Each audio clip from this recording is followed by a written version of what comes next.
السلام علیکم ورحمۃ اللہ وبرکاتہ۔ آج 23واں روزہ ہے اور آج کی رات طاق بھی ہے، اور طاق راتوں کی فضیلت، محبوبیت، مقبولیت بہت زیادہ ہے۔ کچھ درویش ایسے تھے جو ساری زندگی صرف طاق راتوں کو تلاش کرتے تھے، اور تاریخ میں ایسے اللہ والے بھی ملے ہیں جنہوں نے ساری زندگی صرف شب قدر کی تلاش کی۔ کیوں؟ انہیں پتہ ہے کہ شب قدر ایک رات نہیں، وہ 50,000 راتوں سے بہت اونچی فضیلت ہے اس کی، اور اس کی بہت بڑی عظمت ہے۔ ایک ہے ساری رات جاگنا، خدا نہ خواستہ فجر کی نماز جو ہے وہ قضا نہ ہو جائے۔ اہل اللہ نے، درویشوں نے اس بات سے منع فرمایا کہ فرض کہیں ہمارا ضائع نہ ہو جائے، فرض ضائع نہ ہو جائے۔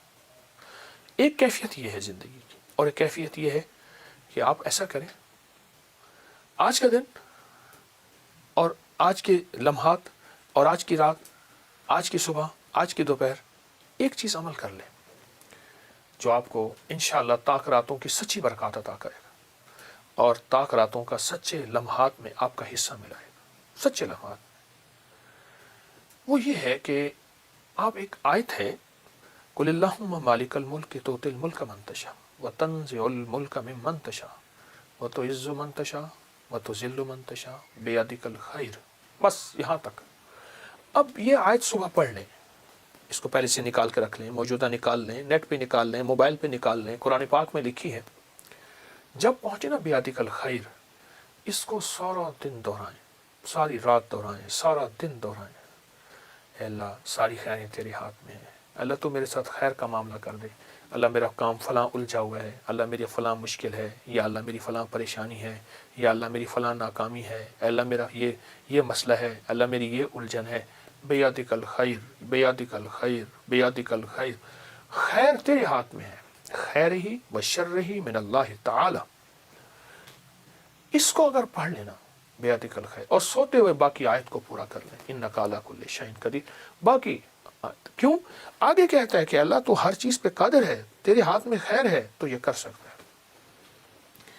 کتنے اولیاء، صلحاء، بزرگ، ہستیاں صرف اس آیت بیدک الخیر کی برکت سے اللہ سے وہ منوایا جو دنیا دیکھتی رہ گئی، جو دنیا ترستی رہ گئی، جو لوگوں کے پاس نہیں، وہ یہی ہے۔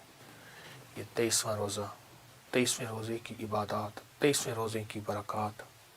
اچھا، ایک چیز اور بھی محسوس کریں کہ کیا روزے کے دوران کوئی ہماری طبیعت کی طرف چاہت ہوتی ہے، کھانے کی طرف، پینے کی طرف، یا کسی اور چیز کی طرف جو روزے کی علاوت تھی ہوتی ہے؟ اگر یہ چاہت ہو نا، اور وہ بے چینی ہو، وہ سمجھ لے قبولیت کا وقت ہے۔ کسی چیز کی چاہت ہو اور وہ چاہت شدت اختیار کر جائے۔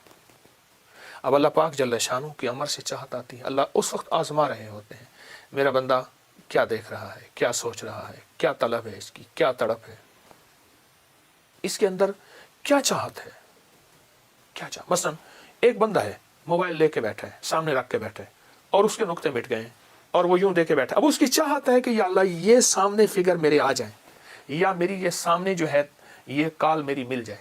اب اس کی چاہت ہے۔ اب ایک طرف چاہت یہ ہے، ایک طرف چاہت کھانے کی ہے، ایک طرف پینے کی ہے، ایک طرف جذبوں کی چاہت۔ یہ چاہتیں جس وقت آپ کے اوپر غالب ہونا، اس وقت اللہ سے مانگنے کا وقت ہے، اس وقت اللہ سے لینے کا وقت ہے۔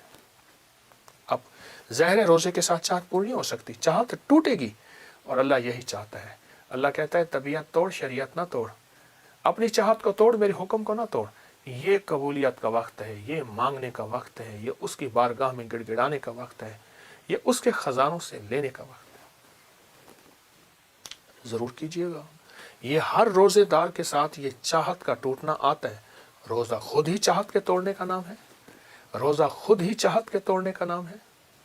بندہ کہتا ہے میں کھاؤں، پھر بندے کا نظم ہوتا ہے، صبح یہ کھاؤں گا، 10 بجے یہ کھاؤں گا، دوپہر یہ کھاؤں گا، یہ کھاؤں گا۔ اللہ ساری چاہتوں کو توڑ دیتا ہے۔ اب جس وقت چاہت کی طرف چاہت ہو، چاہت کی طرف چاہت ہو، رغبت ہو، اس طرف اللہ سے مانگے، اس طرف اللہ سے مانگے۔ ساتھ ایک ٹوٹکا بھی ضرور بتاؤں گا، وہ بھی آپ کو فائدہ دے گا۔ کھانے کے بعد اور اس سحری کے بعد آپ خلال ضرور کریں۔ شوگر، ہائی بلڈ پریشر، اور بڑی بڑی بیماریاں صرف دانتوں کی وجہ سے ہوتی ہیں، اور خلال نہ کرنے کی وجہ سے۔ خلال بالکل نرم ہو، خیال کیجئے گا، بڑا خلال خود دانتوں کے درمیان خلا ڈال دیتا ہے، اور موٹا خلال خود نقصان دہ ہوتا ہے۔ تیز دھار نہ ہو، ہلکا سا خلال ضرور کریں اپنی مزاجوں میں، اپنی طبیعتوں میں۔ اور خلال کبھی بھی دانتوں کی صحت کے لیے، جسم کی صحت کے لیے نہ کیجیے گا۔ کبھی بھی خلال کروں گا اس سے شوگر نہیں ہوگی، مجھے بلڈ پریشر نہیں ہوگی، بیمار، کبھی نہیں کرنا۔ خلال کرنا اس لیے ہے کہ خلال کرنا اس لیے کہ یا اللہ یہ تیرے حبیب کی سنت ہے، میں تو سنت سمجھ کے کر رہا ہوں۔ فرمایا جس دور میں سنت کو سارا جہان چھوڑ دے، اس دور میں سنت میں عمل کرنے والا ایسے ہے جیسے 100 شہیدوں کا ثواب ہے۔ تو اے اللہ سنت ہے تیرے حبیب کی، میں اس لیے خلال کر رہا ہوں۔ اچھا، سنت کی ساری برکتیں ملیں گی، صحت بھی مل جائے گی اور فٹنس بھی مل جائے گی۔ تو انشاءاللہ یہ آج کے رمضان کا ہمارا سبق ہے۔